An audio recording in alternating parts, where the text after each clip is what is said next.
Hello and welcome to the Game Theory Podcast. I'm your host, Sam Vicini. We are presented by The Athletic. Today on the show. It is what is becoming a yearly tradition around these parts. First week of the season, we get Cole Huff in the building and we break down what we've seen over the first couple of days of NBA action. What's going on, Cole? How you doing, man? Great. Always an honor to be on the Game Theory pod. Like, this is great. This is what I was looking forward to all day. Get to talk a little hoops with my guy. Like you said, it's going to become a tradition. So you're locked in for years and years of this. Hope you're ready. For years to come. I love it. Yep. We're in. So today is a good day, Cole. Unfortunately, I popped a pair of Vapor Maxes, you know, like the air bubbles that are in like the heel of Vapor Maxes. I popped them. But important note, there is now Pineapple White Claw here in Australia. I have not tried one yet, so I'm going to give it a try while we're on the podcast. You know, it's 5 o'clock somewhere, aka 4 o'clock in Australia, right? We're getting close. So we're going to see how this tastes Almost while happy we're hour. podcasting. Yeah, Almost happy hour, right? Yeah. And we're just going to talk about basketball, and we're going to start with the Lakers and Clippers. I think that the place we have to start is that Kawhi Leonard got to play basketball again. And watching Kawhi Leonard play basketball is one of the great joys. He is just like, I know that Bob Voulgaris calls him Robo Jordan, and that's basically what it feels like watching him play, just with like the mechanical nature of his game, but also the fact that he's just a stone cold killer, both offensively and defensively and from the mid range. You write about the Clippers. You watch this team as religiously as just about anyone else. What was it like getting to see Kawhi Leonard play basketball again for you? Well, I thought we weren't going to get them. Like, I thought the Clippers were trolling this for a minute. Like, the further and further it got into that first half, I'm like, is he even going to play? Like, I really did think that they were going to troll us in that way. But no, it was good. I mean, we saw him play a little bit in the preseason. I think maybe like fewer than 30 minutes combined in all the games that he played. So, I mean, he was just out there testing the waters. And then I text you, or we're texting each other during the game. I was like, he just seems so nonchalant out there, but like that's just who he is by nature. You know, he gets to his spots, he's not sped up. So in that regard, he looked like the same Kawhi. But like you said, I mean, it's been since that Utah series of 2021, since the last time we've seen him play like actual, real, meaningful NBA minutes. So it was good to see him out there. He still looks like the same dude. I'm sure they'll take it easy. I'm sure that's part on them, part on him. And it's good to see him back for sure. The game needed him. Yeah, like it was weird through the first little while. It felt like he did not know, didn't really have like his legs yet. It felt like, and of course he didn't have his legs. Like we're going to talk about guys being in game shape pretty regularly throughout this episode, because I think that's something that 76ers fans are trying to wrap their heads around right now a little bit. But it's understandable why Kawhi Leonard might not totally have his, game legs under him. There's a difference between being in shape and being in, NBA basketball, playing 30 minutes a night shape. And for what we saw, I thought that he came out on fire. Obviously, he gets that rebound, grabs and goes and knocks down that floating mid-range jumper, and then, goes and does it again basically on the next possession. But then he started to come up short on some of his jumpers, and it's just clear this is going to be a process, right? Like this is going to be just a reintegration process. And that goes for everyone on the Clippers, I felt like too, as they continue to add all of these new pieces to the mix. Because as soon as Kawhi came in and they had to cater to having another superstar on the court, and the Clippers offense can get a bit stagnant as it is just in general, but it felt like particularly the offense went very stagnant when Kawhi Leonard was in, because they were still just kind of feeling each other out a little bit and trying to understand where he wanted the ball, understand how to get him the ball. Just a little bit stop-starty. A lot of dribbling. Yeah, you saw that at the end of the game too. Like how many possessions down the stretch were guys just, holding the ball over their heads, trying to throw an entry pass to Kawhi, who's being fronted by like Westbrook and other dudes like that, just basically staring him down like they're in fifth grade. So it's gonna take a while. But as long as the Clippers are able to, keep their I guess I don't know what the correct word would be, but I know over the offseason, a lot of the talk was about guys sacrificing minutes and, Yeah. on this night, this guy might not play and so on and so forth. And when you have, as you alluded to in our text messages, 11 starting caliber players, it's hard to find Yeah. minutes. So the rotations are just going to be weird for a while, especially with Kawhi not really back in the rotation yet. I don't know how many would he play tonight. He got to 21 minutes, it looks like, 21 minutes. Like, yeah. I mean, that's not going to last forever. So as his minutes go up, somebody's going to have to drop. It's just going to be kind of a, musical chairs in and out for a while. But I guess as long as they're committed to doing it, it could work out in the end. Well, I mean, just think about it this way. Terrence Mann played 6 minutes tonight. They extended Terrence Mann on like an $11 million a year contract at the beginning of last season for this year and next year. And Terrence Mann probably starts on 10 to 15 teams in the NBA, something like that. Like he's a really good player, killer defender, killer ball mover, kind of exactly what every team is trying to find right now, right? It's hard to find these guys who are kind of good at everything, but maybe not like elite at anything, right?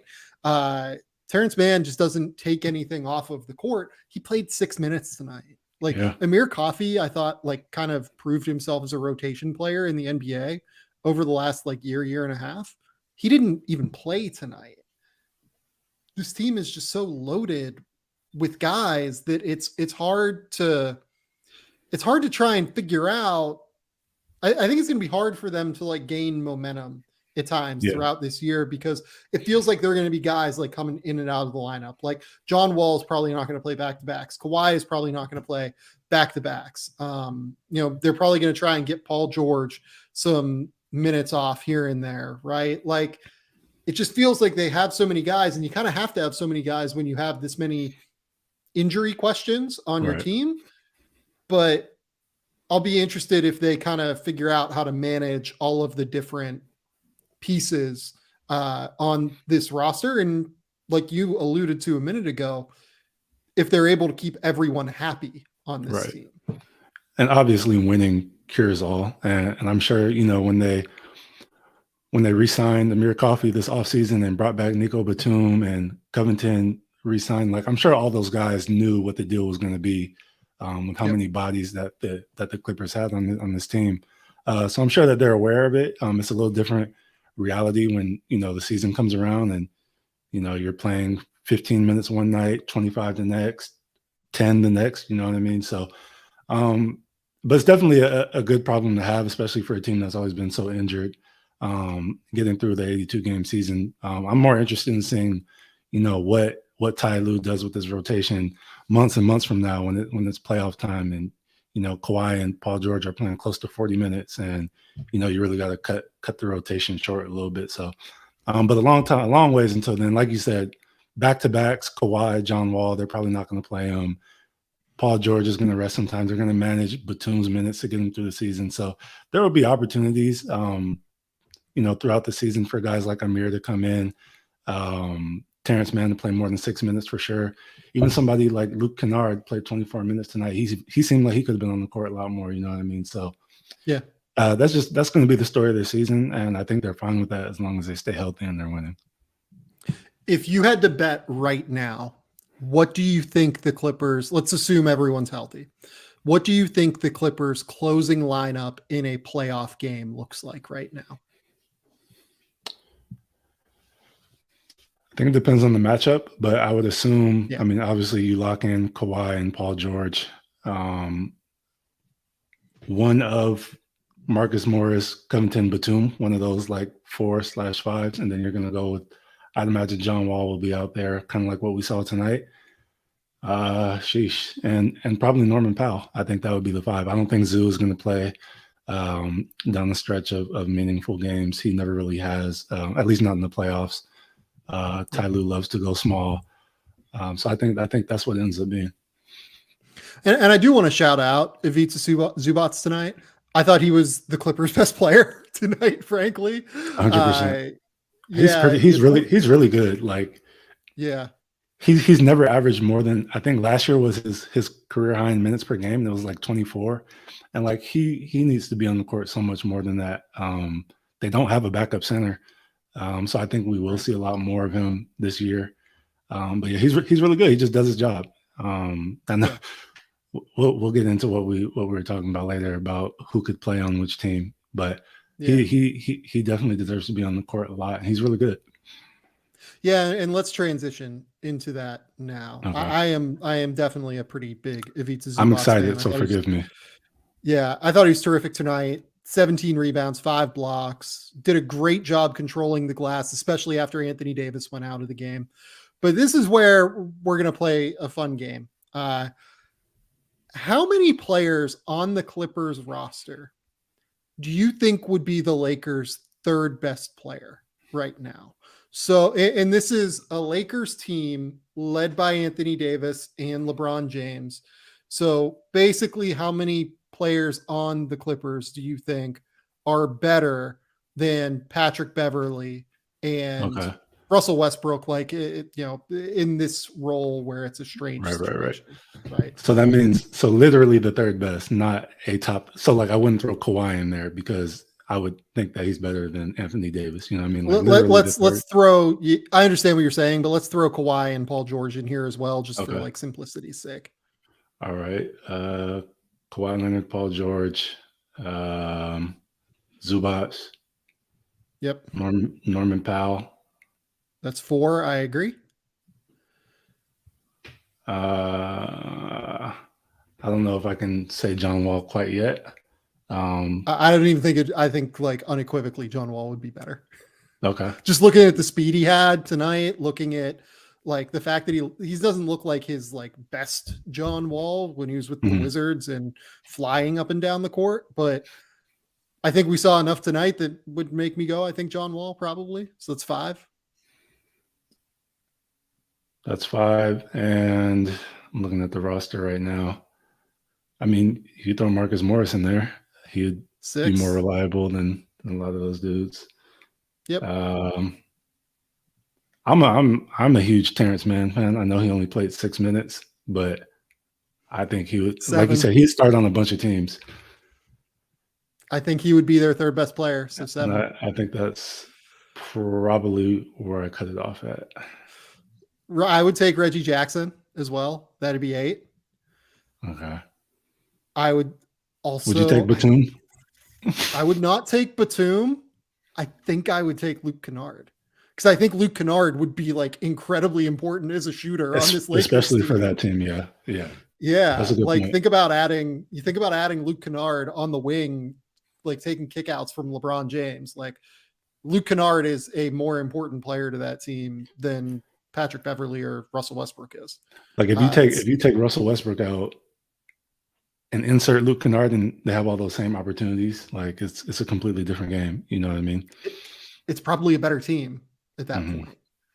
So I think that was 9 or 10. I think what they played. Oh, Covington as well. I think that Covington would probably be better than Pat Bev. Don't you? I think they'd be pretty similar, but he can shoot a little better and more versatility with his size and stuff. He wouldn't, Yeah. He's probably a better player right now. He's just similar, bigger, right? Like he's just bigger. He's a bigger Pat Bev. Different. Yeah. He's a bigger Pat Bev. I think that he's a little bit better off the ball defensively. Pat Bev's a little bit better on the ball defensively. I trust Covington to shoot a little bit more than Pat Bev at this point. So yeah, I would say 10 guys. That's 10 guys that would be the third best player on the Lakers. And I think that that's where we can transition into the Lakers discussion. This team is just under talented right now, and they are an ill-fitting group of players, as LeBron alluded to on opening night when he talked about the lack of shooting, saying they don't exactly have a lot of lasers out there in terms of when he's hitting guys for kickouts. We saw it again tonight. The Lakers shot 9 of 45 from 3. They shot in their backcourt, Lonnie Walker, Patrick Beverly, 3 of 15 from 3. Those are guys that they actually need to shoot and they shot 3 of 15 from three last night. Even say that they shoot a more normal number, like 6 of 15, which is probably aggressive because that's 40% from three, right? Like, I mean, that's still a team that's shooting 12 of 45 from three and relying on Matt Ryan and Juan Toscano and, hoping that LeBron shoots, makes 3 of 8 from three instead of 2 of 8 from three. And he's shooting 37.5%, right? Like, this team just does not have shooting on it. And because of that, the offense really just kind of collapses in on itself. And you get a lot of these kick out passes where the ball just keeps rotating around. And they end up with 5 seconds left on the shot clock. And sometimes the ball's out of LeBron James's hands and they're screwed at that point. And it's just really weird because, I mean, we've seen what the recipe for success is on LeBron James teams throughout his career. Like how many Daniel Gibsons and J.R. Smiths and Mo Williams and Shane Battier, like how many dudes has he played with? Danny Green with the Lakers. Like I really don't understand why you wouldn't surround him with shooting for the second straight year. I know that they took a little bit of a different approach this offseason, getting rid of the older guys and bringing in some fresh legs. And like, that's good and all, but you still got to be able to produce, you know what I mean? And like you said, how many times did Patrick Beverley end up with an open shot? Russell Westbrook, Juan Toscano Anderson, Kendrick Nunn was over 0-4. I think I would be okay with him shooting threes. I think that he can make them on most nights. Right, but like I don't know if I want him on the court. Like, you know what I mean? Like he might not be good enough to like play for them because of his defensive liabilities and the fact that he can't score on the interior. So like it's hard. Like and look, we need to be real about this. Like it is Rob Pelinka this summer that like totally like bungled this, right? Like they could have tried to re-sign Malik Monk and given him the money that they gave Lonnie Walker. I know that Malik Monk got a little bit more from Sacramento, but they could have tried to have brought him back at the very least.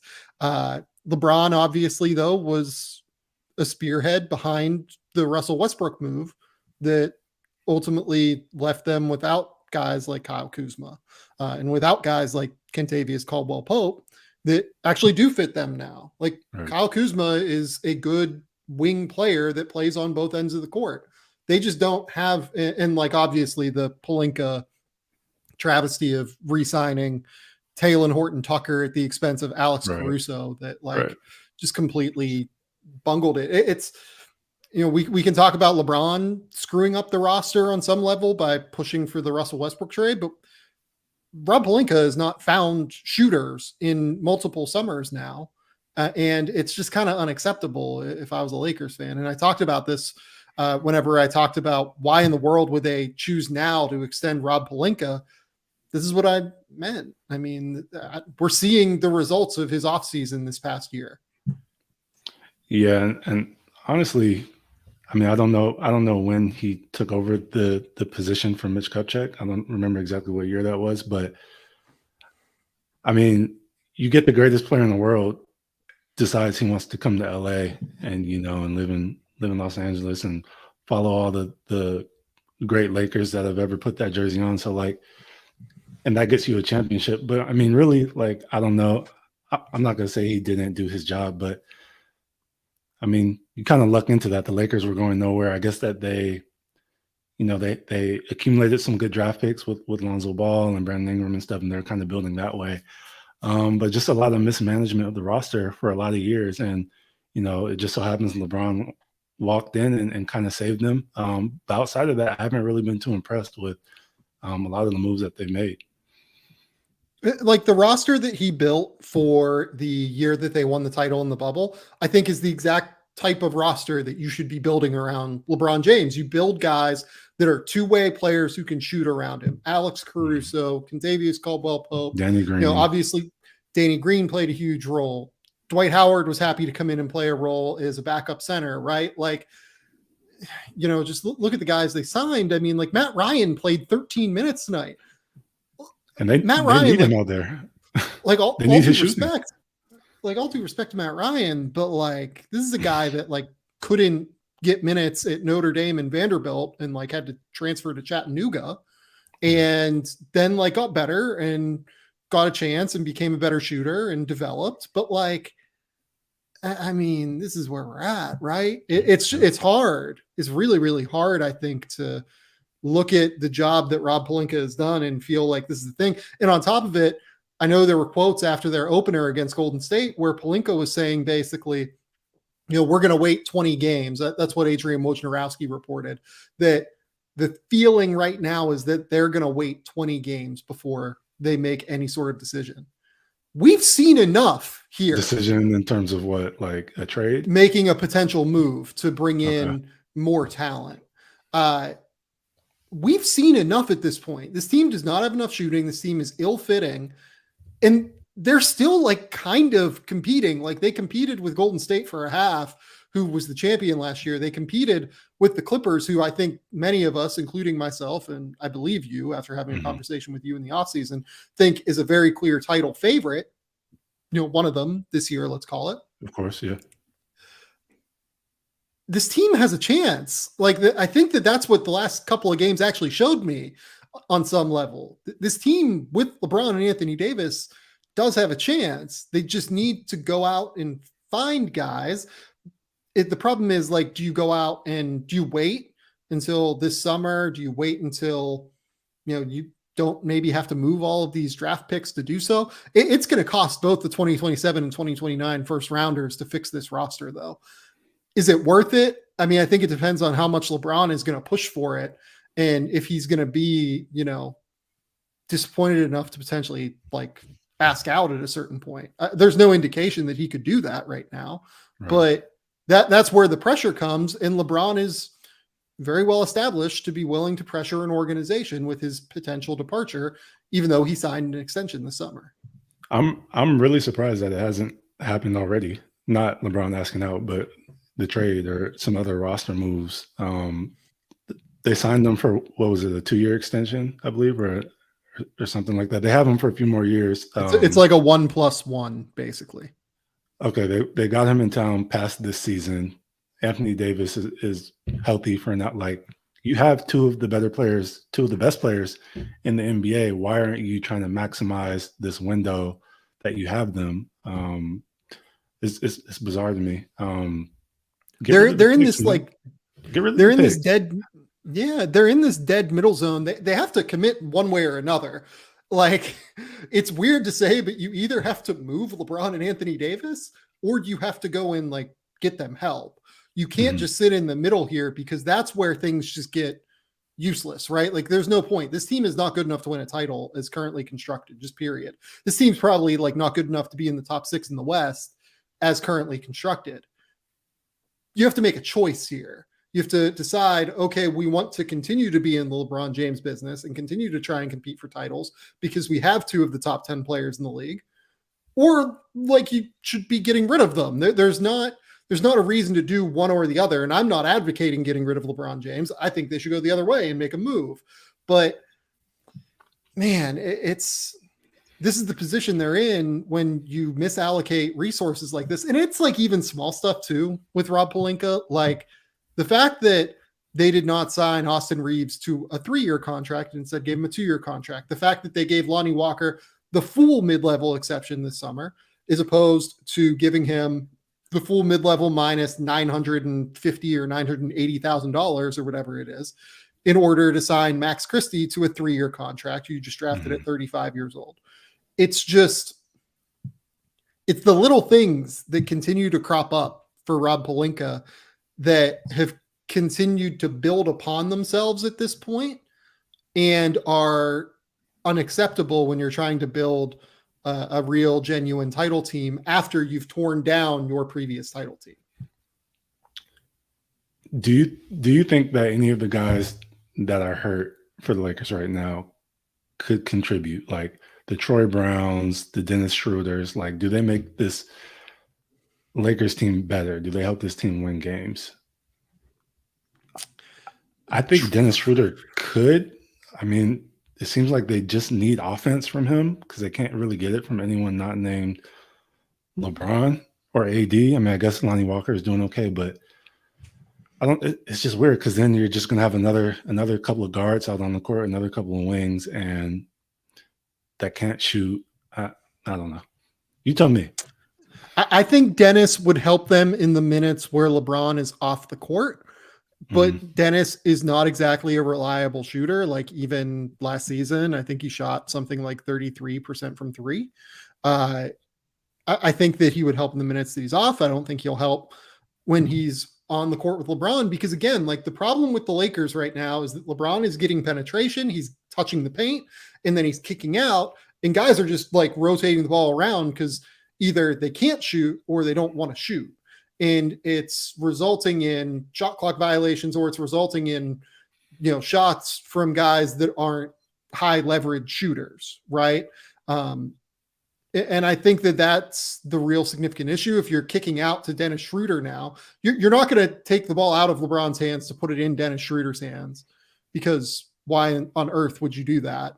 So you're going to be kicking out to Dennis again. And I guess you can make the case that like Dennis can redrive and then try and kick it out again, but then you're just restarting the process of getting the team scrambling again. That's what most of them are doing right now anyways, And LeBron is doing that already. So yeah, I don't know if I don't like Dennis might help in the minutes where LeBron is off, and that's a genuine value add, but like, I don't think it's enough of a value add to matter.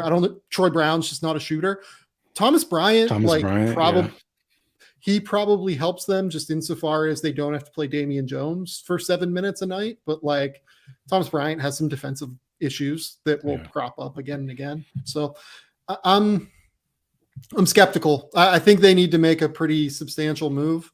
I think that move probably involves, going back to the well with Indiana and seeing if you can get Buddy Hield, or seeing if you can get Miles Turner, or both of them. Hope that maybe by the trade deadline, maybe by, a different time, they relent and only ask for 1 first-round pick instead of 2 first-round picks. Yeah, I'm with you on that. I don't think they need to wait 20 games to revisit that either, but But the problem is there, though, like if they should absolutely revisit it. But the problem is now the Pacers know they fucking have the Lakers over a barrel, right? Yeah, yeah. So I would have some real concerns about that happening right now, because I think it would involve both picks, and I don't know that it's totally worth doing both picks. The deal that is just like crazy to me is like Bojan Bogdanovic went for peanuts. Just because like he didn't have any more, like they were able to clear the books with moving him. It's surprising to me that the Jazz and Lakers couldn't come to some sort of agreement to do like a Bojan, Mike Conley, Bojan, Jordan Clarkson kind of deal. Yeah, I wonder what the holdup is or was with that. He looked really good in the opener. Bojan did. And it's clear too that, and we'll talk about that in a minute because we're going to talk about that game, but like, it's like based off of reporting from our Tony Jones over at The Athletic that deal was on the table, but it felt like Danny Ainge, again, it feels like all of these other GMs feel like they have the Lakers over a barrel and they're just negotiating so aggressively, hoping that they're the team that gets lucky and the Lakers finally agree to a bad deal. Right. Mm-hmm. And that makes it hard to get a deal done. So it's hard, but I think we know at this point this team is not good enough and they need to do something. And what that something is, we'll see. Yeah. They're competing, like you said, but competing doesn't get you wins. Like if you compete and don't get wins for another 2-3 weeks, suddenly you're 3-8, 3-9, and and just goes south pretty quickly. It goes south pretty quickly. That's a good way to put it. Okay, let's go to the first game tonight. I don't know how much I really want to talk about Milwaukee. Didn't have Chris Middleton, still won the game on the road against the Philadelphia 76ers. This is a team that looked like what we thought they were going to look like. On the other side, the Philadelphia 76ers are now 0-2. They've lost to 2 teams that they are ostensibly going to be competing with at the top of the Eastern Conference in Boston and Milwaukee. How are we feeling about the Philadelphia 76ers after these first 2 games? Feeling like they're not very creative with what they're doing. I mean, it's a James Harden not led team, but a James Harden heavy team. So lots of ISO, lots of pick and rolls.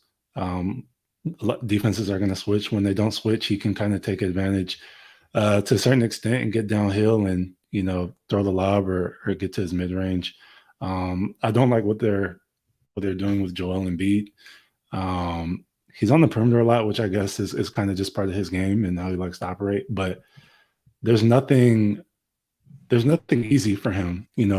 They try to get him touches in the mid post and in the low post, but he doesn't make quick decisions. A double team usually comes. He's not great out of the double teams.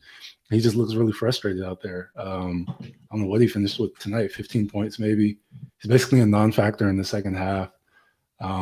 They just got to be more creative. There's no creativity with the offense right now, and that's how you end up with 88 points. Yeah, so it was, I don't know, not great, and they also need their bench to do something at some point too. I know it's pretty early and they're still trying to figure things out. I thought DeAnthony Melton was pretty decent tonight. Still nothing from Montrezl Harrell through 2 games. Nothing from Matisse Thybulle, not even really playing.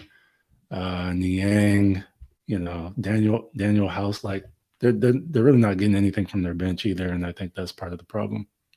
And their bench is good. Like the reason why I was so high on them, I think that they could finish, or at least in my predictions before the season, I thought that they could finish with at least a top 2 record in the East. I thought they were really good. It was because they're, this is the deepest team of Joel Embiid's career and best put together, and they have tons of depth, and that needs to be something that they can rely on. And it's early; it's only been 2 games, but that's something that they're going to need to get corrected too. I think the depth is a good call. I think the depth is one reason. If I was a Sixers fan, I would be a little bit worried. I also think that you hit the nail on the head in terms of the offensive structures. There's just a lack of synergy between wanting to run high ball screen James Harden offense, which doesn't involve a lot of ball movement. You're going to involve, 1-5 ball screens with Joel Embiid and James Harden, and hope that you can create buckets that way. And Joel Embiid, who wants his touches in the mid post and is just big. Like, you've played with like big, enormous dudes in the past. Like, it takes up space. Like they're just big. They're big human beings and they take up space. And that is harder than to drive. It's harder than your help is just right there when you're coming on drives. And it becomes a little bit more complicated.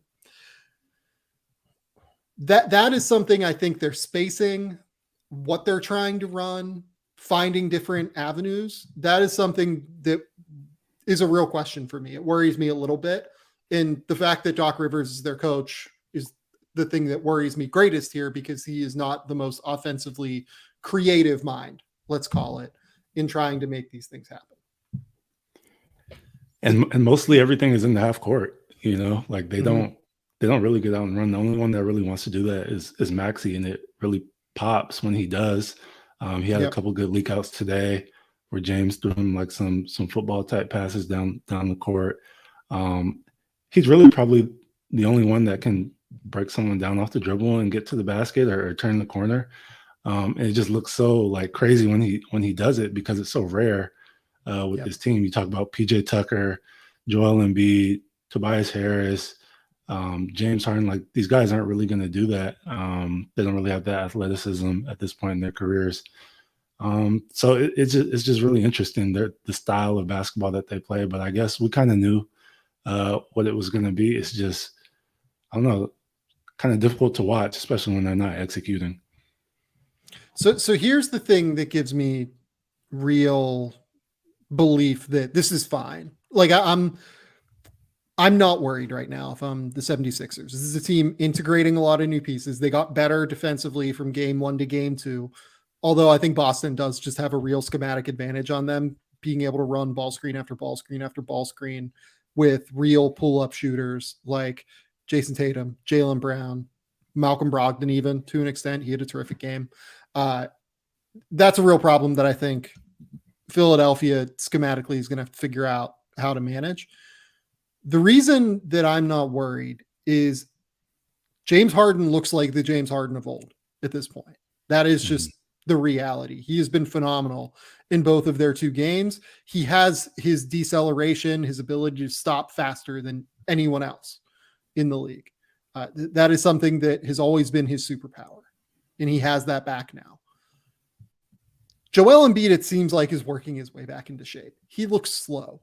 He looks, I don't want to say like actually heavy in terms of weight, but he's playing with like heavy legs almost. He's plodding. He's plodding around.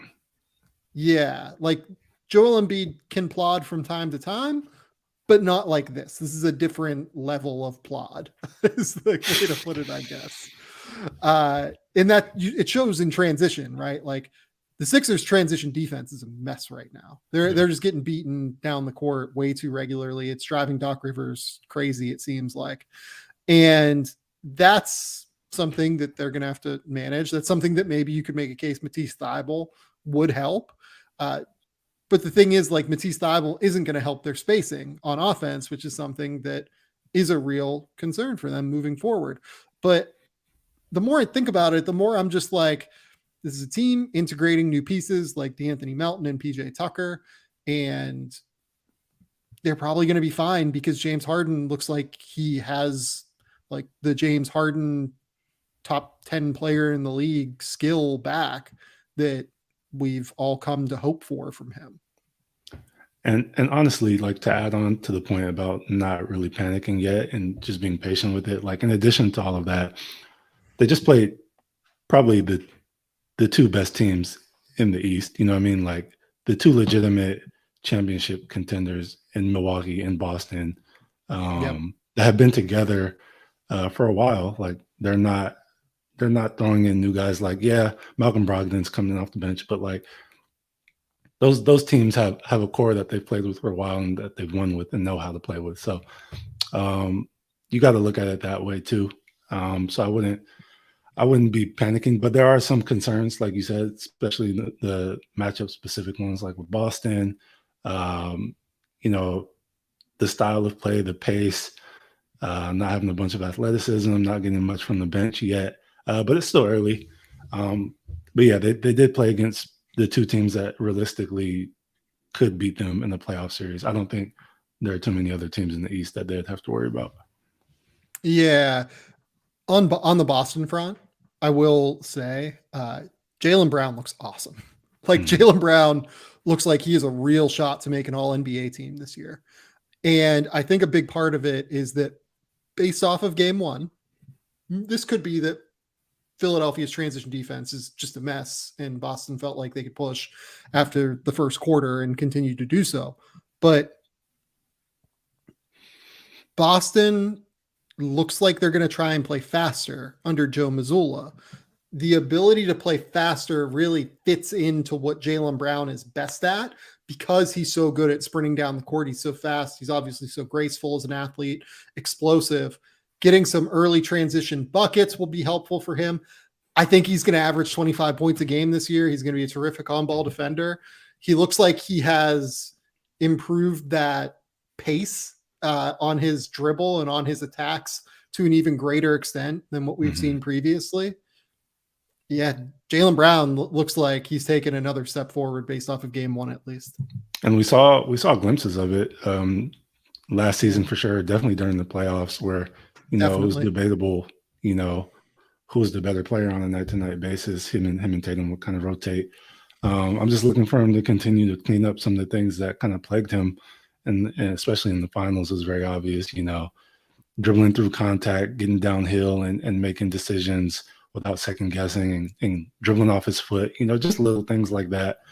But yeah, like you said, him in transition is a nightmare. He's super fast, incredibly athletic, plays above the rim. You know, I think that style of play is going to fit them under Mazzulla, especially when a guy like Rob Williams comes back and he'll be able to get up and down the court as well and play above the rim. You know, just his shot blocking and stuff on the defensive end is going to ignite a lot of those opportunities too. So, super interesting observation from you there about them playing faster. I'm definitely going to watch for that. Yeah, and maybe it was just Philadelphia's transition defense being bad. Like, we'll see. But it does seem like that is an emphasis under Joe Mazzulla, if only because every new coach, as you know, I'm sure, says, yeah, we're going to get up and down the court. We're going to play fast. You've never heard a new coach that steps in and says, always in the beginning of we're the season too. Guys are yeah, fresh. Yeah. no, we're going to slow it down this year. Like we're Yeah. not going to play an exciting brand of basketball. Okay.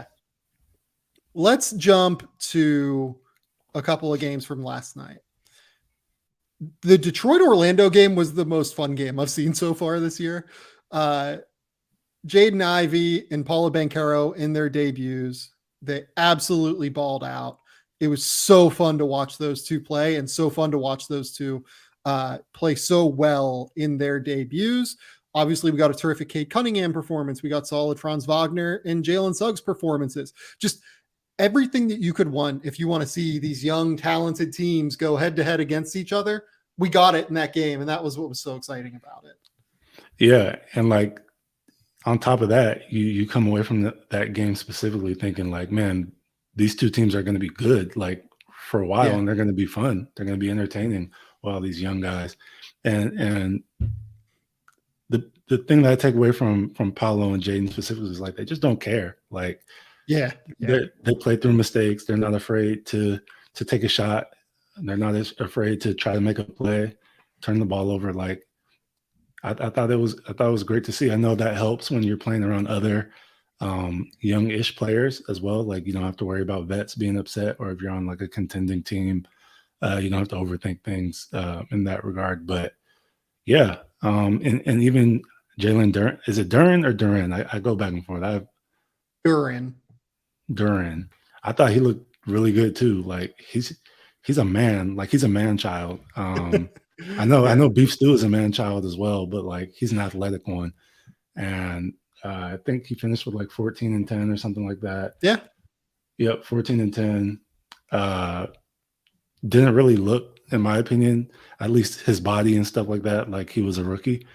He fit right in on the court. He's contesting shots. He's finishing at the rim. The energy that we've always seen him play with, he played with that. They're going to be exciting. Detroit's going to be an exciting team.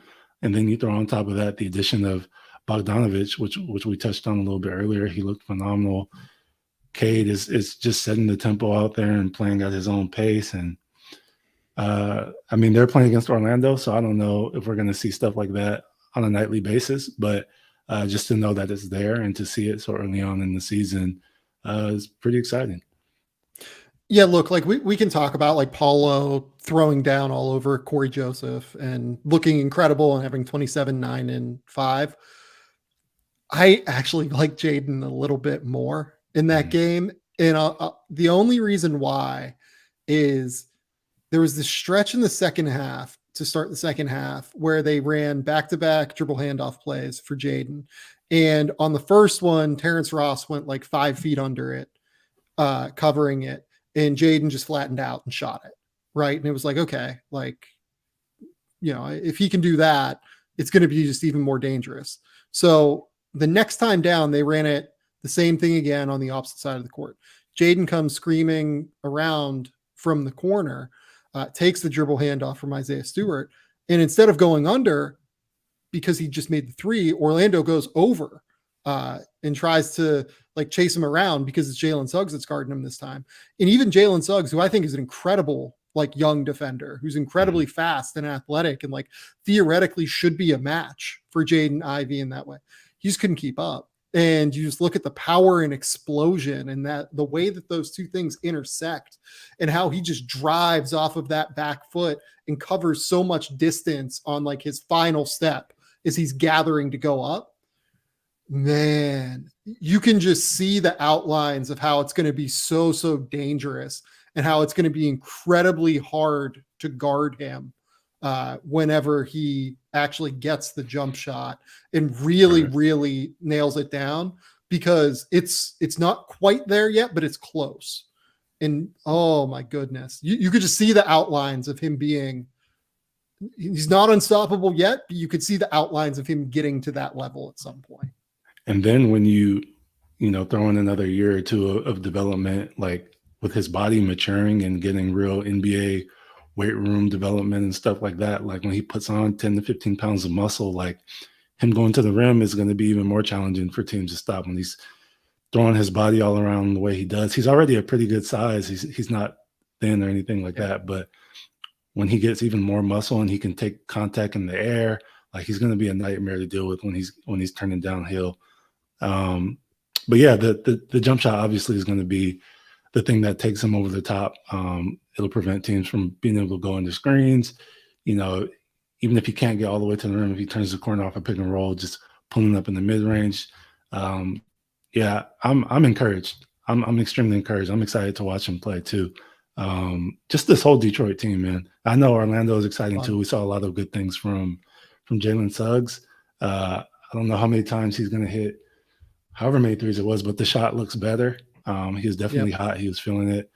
I'm happy for him. I know he had a rough rookie season, but I just don't want people to give up on him at this point. So it was good to see him get a good one under his belt the first game, and we'll see what happens when Cole Anthony comes back, and Markelle Fultz eventually.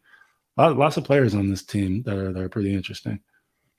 Yeah, and let's move to Paulo now. Paulo went for 27 points, 9 rebounds, and 5 assists on 11 of 18 shooting.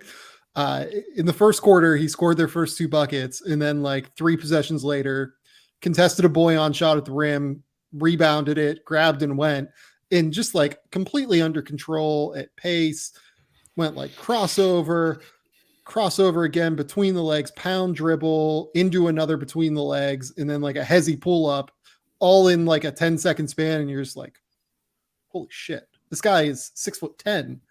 You shouldn't be doing this. Huge. You know what I mean? Yeah, a tank.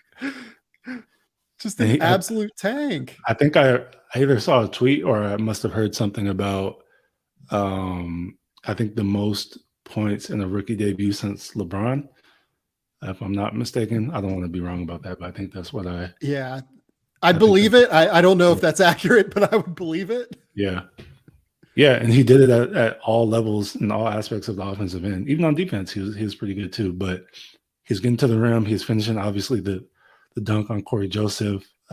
He's getting to the pull up. He just looked really in control out there. He didn't look like he was too bothered. Obviously, he had some inexperienced turnovers and whatnot. But yeah, you don't worry about that.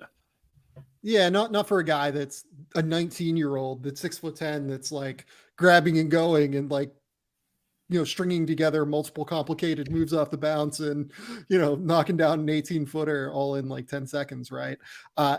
I'll be honest, I thought he was pretty bad defensively. He showed some promise around the basket, but I thought Boyan just absolutely got him a lot of the time. But that's a 33-year-old who's been around the block and knows exactly how to run off of a screen and beat Paulo to the spot that he wants, and then force the heavy closeout and then just dribble right next to him and get a wide open 3, right? So I'm not real worried about it, but it was just a phenomenal game. It was so much fun. You mentioned Jalen Suggs. Jalen Suggs is a favorite on this podcast, and knocking down 4 threes. The turnovers in the first half were pretty rough, but knocks down 4 threes. The third quarter, he was the guy that we saw at Gonzaga, super aggressive, completely confident, completely under control, but also just a dynamic transition player. Good feeling ball screens. He just needs to keep developing the handle. That's the thing for him. The swing skill is he going to be able to handle the ball at a level of an NBA point guard? If he is, he's got all the tools athletically. I think he'll figure the rest of it out.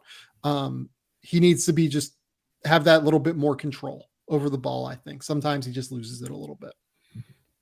Yeah. His defense is definitely his calling card right now. I think it's a lot further along than his offense. Totally. But we saw some strides at least through one game. You're a big fan of Suggs. I'm a big fan of Franz Wagner. I think he's a really good player too. He just gets it. He just does stuff. He just does stuff that helps you win. He doesn't really make too many mistakes. He doesn't try to do too much. He's efficient with everything he does. I think he's going to have a big year too. He'll kind of get lost in the sauce a little bit with Paulo being there and whatnot, but he's a good player. And this is a team that just I will also we'll finish on this. This Orlando team just desperately needs Cole Anthony and Gary Harris to get healthy, because I was honestly sitting there wondering is Jamal Mosley like tanking their bench units? But then I looked at their bench and I was like, oh no, like they just kind of have to play Bol and they have to RJ play, Hampton, yeah. yeah, RJ Hampton. And, Caleb Houston has to be the first guy off the bench as a teenager. Yeah. Yeah, like, Terrence Ross started, I believe. Yeah. right. Like, you bring back Gary Harris, maybe you slide Terrence Ross to the bench and he gets to run the bench units a little bit more. I think that would be really helpful.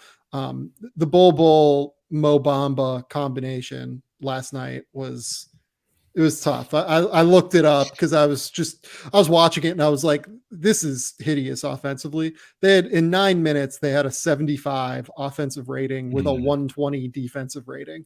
And it felt that way watching it. It wasn't just one of those things where you're looking at numbers and it's like, oh no, the numbers don't line up. The tape and the numbers lined up in this case. We can't have those two playing together all that often. But yeah, I mean, we didn't talk a lot about Detroit. What were your impressions of Cade Cunningham year 2, I guess is what I would say. It checks all the boxes still, like super under control. Doesn't get sped up. Really good at running an offense. Not going to try to do too much. I don't know what he shot from 3, but his jumper looked like it was a little bit smoother. He was more confident. He was stepping into some catch and shoot threes. I just think he's a good player. I mean, he's never going to wow you with like highlight plays and dunking on people or doing anything crazy, but he just knows what he's doing out there. He seems like a very mature, beyond his years player. It doesn't seem like it's his second year in the NBA. You know what I mean? Like he seemed like one of the older guys out there. Yeah. The 3 games I focused on yesterday were Orlando, Detroit, Atlanta, and the Rockets, because I wanted to see some of the Rockets young guys, and I really wanted to see what the DeJounte Murray, Trae Young fit looked like. What were your impressions of that in its early stages? It was good to see Trae get off the ball a little bit more. There were a few more actions for him off the ball. I'm still a little bit unsure with DeJounte on the offensive end. He kind of seems like he needs to have the ball in his hand to run some things. He's not a great shooter and not a great scorer, but like defensively, I think he helps a lot. Obviously, we knew he's one of the better wing defenders in the NBA, incredibly long arms, gets a ton of poke your hand in there steals from the weak side or from the gaps. So he's fun. He's exciting in that way. I still have a few reservations about what it could look like offensively with those two. Yeah. I think most do. I think that you probably do as well. I do. But I mean, I'm not mad at it. I like the swing. I like the trade. I like the swing on the talent upgrade. I think they just need more reps for me to really come to a conclusion about what they could be, what their potential is. But I think it's still a work in progress. But I wasn't too like on either end after yesterday's game, honestly. Yeah, like I'll be honest, I didn't love it yesterday. It felt like they were still trying to really figure each other out, but that's to be expected. Like it's not like this was going to be smooth sailing from game 1 with 2 guys that are as ball dominant as DeJounte Murray and Trae Young have been throughout the course of their career. DeJounte Murray literally averaged more dribbles per touch, or no, I'm sorry, Trae Young averaged more dribbles per touch than any player in the NBA last year. And that's complicated, and that's going to be a hard thing for Nate McMillan to figure out over the course of their first 20 games together, let's say. I thought it was a little bit rough yesterday. Part of it was the Trae didn't shoot super well, especially early in the game. I think when Trae is shooting, it's a little bit different, obviously. I thought their best offense was just like going to John Collins, who almost really always had he almost always had one of Jabari Smith or Tari Eason on him. And I think both Jabari and Tari are going to be incredible defenders long-term in the NBA, but they were rookies playing their first game and they were playing against one of the 10 best, like 4-man offensive players in the league. And they just had no shot. So it was just throw the ball into John Collins and let shit happen. Like I felt like that was their best source, especially in the second and third quarters. And then Nate McMillan kind of went away from that for some reason, and Houston came back like midway through the fourth quarter. Weird team. Weird team. Very weird team. Atlanta, right? Yes. Yeah. They, like you said, just weird. I don't even know how to explain it. A weird team. I did like Okongwu. Yeah. I thought he played well. I thought he played better than Capella. It was good to see him out there and how well he was using his body and stuff, especially on the defensive end. It was fun too to watch the Okongwu Şengün battle, because Şengün kind of caught him a couple times on post-ups in the first half. And then Okongwu like processed it and figured it out on the fly and realized Şengün always wants to go back to the baseline. He wants to get the ball on the right block, take a few dribbles, then go, turn over that left shoulder and go baseline. And Okongwu just like stood him up multiple times after he got caught once or twice. And then he was really good as a defensive rebounder, really effective as a weak side rim protector. Yeah, I thought that Onyeka was awesome in that game. I thought he was really, really good. And then on the other side, I thought that Bruno Fernando was really good too. I really didn't know what to expect from him. Just really hasn't done much in his NBA career. Not that he's had many opportunities to, but I thought he was really good. Like, especially he did some things like out of the pick and roll where he'd find Jabari Smith on the short roll in the corner or somebody like that. Like he was processing the game really well. I thought that was important for them. My kind of concern before the season, not with him, but just with the team in general and Jabari stepping into his role, was that it would kind of look like how it did in the summer league in the beginning, where, he doesn't really get a ton of looks. He has to, he's playing with guys that like to have the ball in their hands and kind of get in their bag, a lot of younger guys. But the offense, it looked a little bit better than what I thought it would be. He was definitely more aggressive than I imagined he would be, which was good, which was great. He's an incredible shooter. I know he didn't make a lot yesterday, but as long as he's getting up those catch and shoot threes off the swing or off the reversal, like attacking closeout, one dribble, get to the mid range, get all the way to the rim. Like, I really liked his game. It wasn't super efficient yesterday in his first outing, but like I came away extremely encouraged. Like, he's not being shy out there. He's not being passive. He's playing to his strengths. He's not trying to do too much. I think as he gets more game reps under his belt, he's going to be fine on the offensive end. Defensively, he looked good as well. Obviously, that's one of his calling cards. Sometimes he'll lose the battle because of his frame, and that just comes with being a young player. But I thought he looked good out there. Yeah, and like not totally knowing how to use his frame, almost like it felt like John Collins like just was able to establish position whenever he wanted when Jabari was on him. It felt like Jabari like didn't quite have a great base yet to be able to like really stand him up, but that'll come. You're right. That'll come as he gets stronger. I'm glad you brought up Bruno Fernando, because I think it caught a lot of Rockets fans by surprise when Bruno Fernando started over Alperen Şengün. I thought he was better than Şengün yesterday. I know Şengün went for 15 and 9, but he had 6 turnovers and got hit pretty hard defensively. Fernando did his job. He had 7 assists in that game, by the way. Yep. Really glad you brought up the passing. I thought that was a great observation. Like, he was just really sharp in the short roll and made the right reads and just knew how to do it. I thought it was awesome. I thought it was so good. And that's what that shout team out Bruno Fernando needs, right? Yeah, that's what that team needs. A young team with guys that like to have the ball in their hands and kind of do their own thing and get in their bag. Like, you need someone who's gonna not necessarily play the right way, but get the ball moving and set people up naturally. You know what I mean? I thought that was good to have a guy out there like that who doesn't just demand the ball in the post and kind of slow the game down. And I thought that was. I didn't know that it resulted in 7 assists. So that's good to see. Two blocks, 9 rebounds. Yeah, 3 for 3 from the field. Wasn't trying to do too much. Like, I thought he was very solid. Yeah, it was really, really good. It was really fun. Okay, we're gonna close on Poku corner here. You did not watch this Minnesota game, if I remember correctly, right, Cole? I just saw highlights. I didn't see the game though.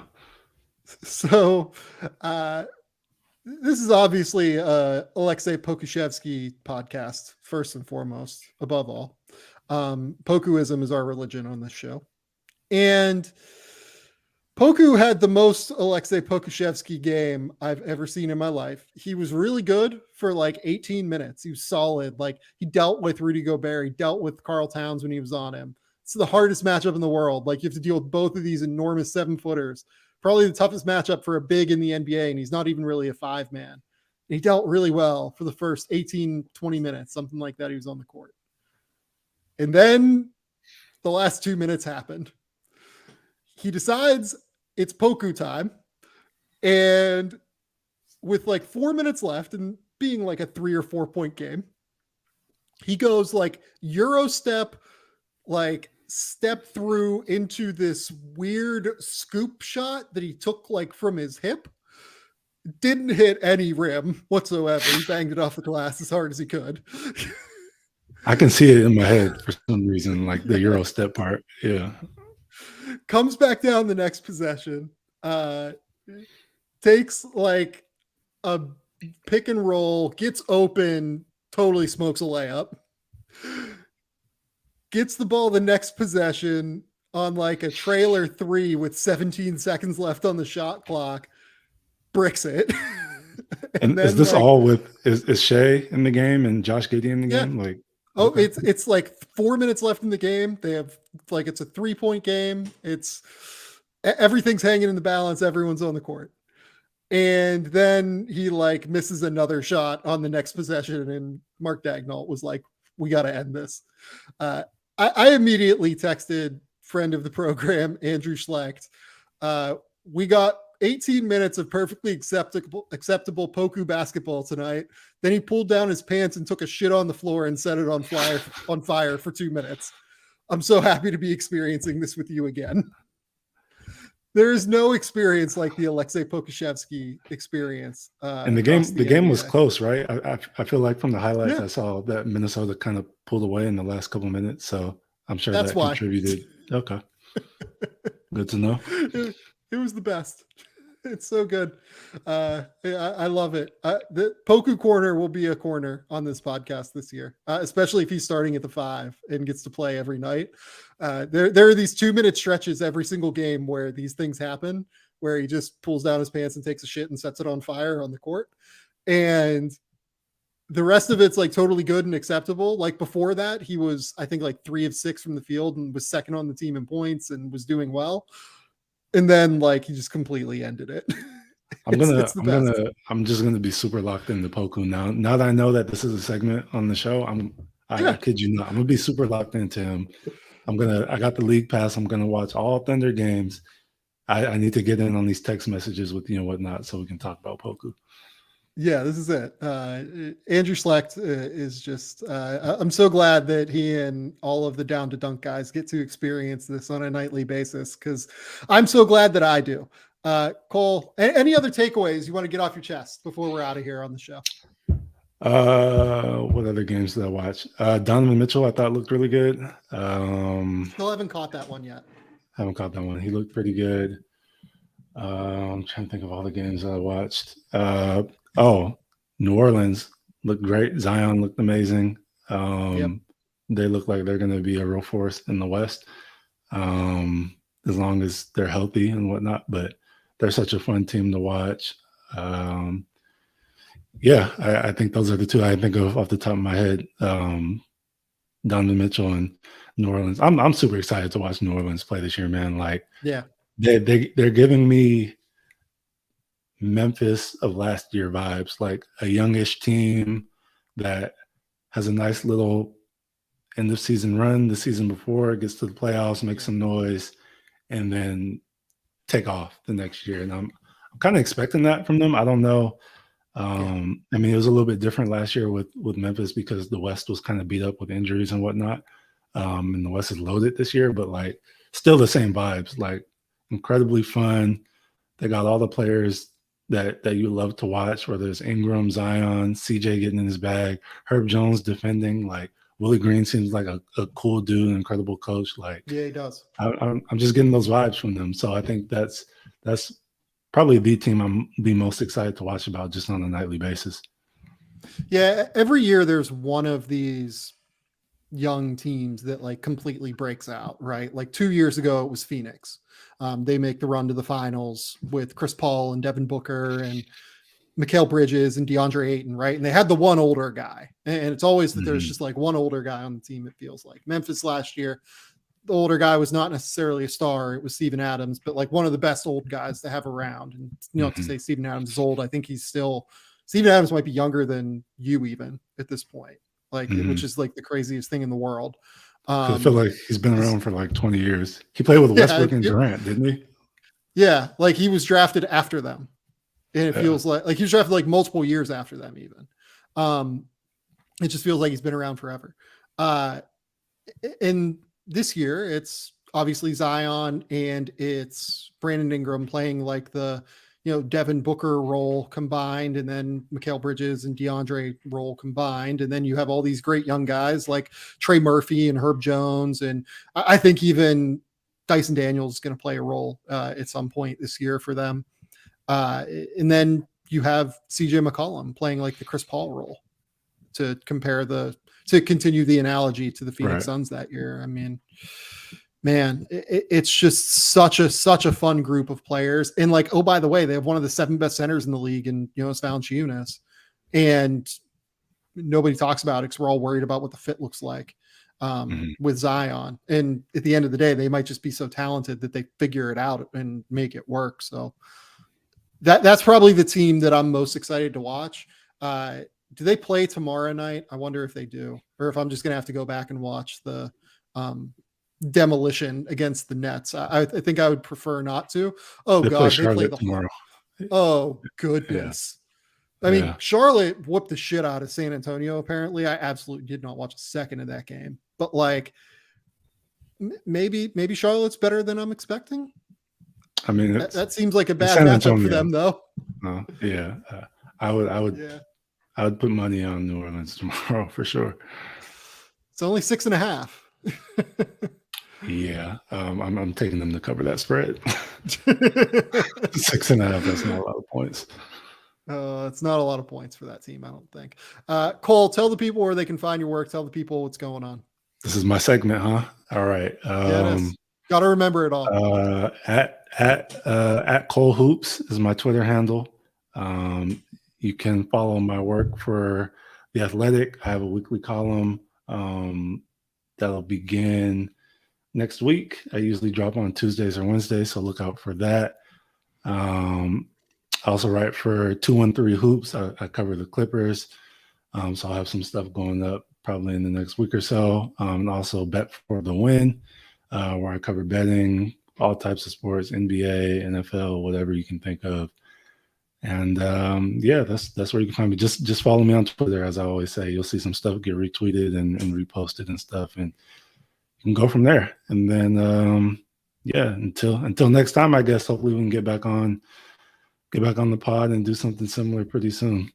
This is one of my favorite things to do during the season for sure. Get to talk with you. I don't know how many people have heard the other podcasts that I've been on with you, but you obviously covered me when I was in college and stuff like that. So like it's just like a cool moment, like for me to be in this position in the media. Yeah, it's cool. Like I'm doing what like the person that was watching me play. Like it's just cool. I don't really know how to explain it, but like.